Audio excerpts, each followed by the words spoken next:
You are about to hear The Wisdom of the East, the instruction of Ptah-hotep, and the instruction of Kejimni, the oldest books in the world, by Battiscombe G. Gunn, performed by John Klickman.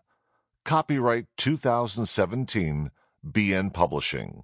Online at bnpublishing.com. Introduction. Memorials of the Past, the Land of Darkness, the Time of Ptah-hotep, Concerning the Book, the Treatise of Kejimni, Date of the Manuscript, an Egyptian Chesterfield, Who was Ptah-hotep, His Teaching, Views on Women, The Gods of Egypt, Previous Translations, the Oldest Book Known. Is there anything whereof it may be said, See, this is new, if hath been already of old time, which was before us?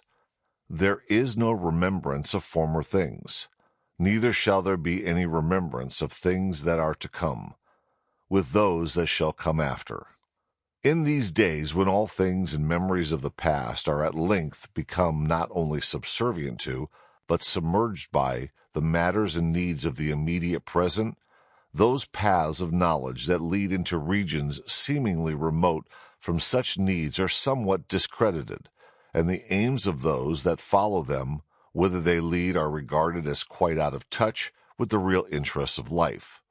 Very greatly is this so with archaeology, and the study of ancient and curious tongues, and searchings into old thoughts on high and ever-insistent questions. A public which has hardly time to read more than its daily newspaper and its weekly novel has denounced, almost dismissed them, with many other noble and wonderful things, as unpractical, whatever that vague and hollow word may mean. As to those matters which lie very far back, concerning the lands of several thousand years ago, it is very generally held that they are the proper and peculiar province of specialists, dry as dust, and persons with an irreducible minimum of human nature.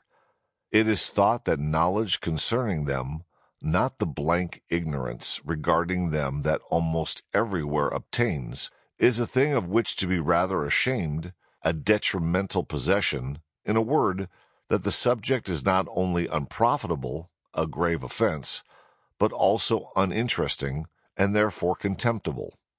This is a true estimate of general opinion, although there are those who will, for their own sakes, gainsay it. When, therefore, I state that one of the writings herein translated has an age of nearly 6,000 years, and that another is but 500 years younger, it is likely that many will find this sufficient reason against further perusal, deeming it impossible that such things can possess attraction for one not an enthusiast for them.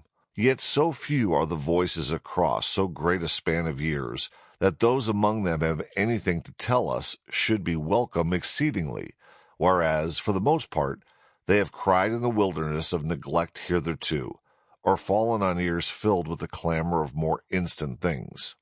I could show, if this were a fitting place, that archaeology is not at all divorced from life, nor even devoid of emotion as subtle and strange, as swift and moving, as that experienced by those who love and follow art.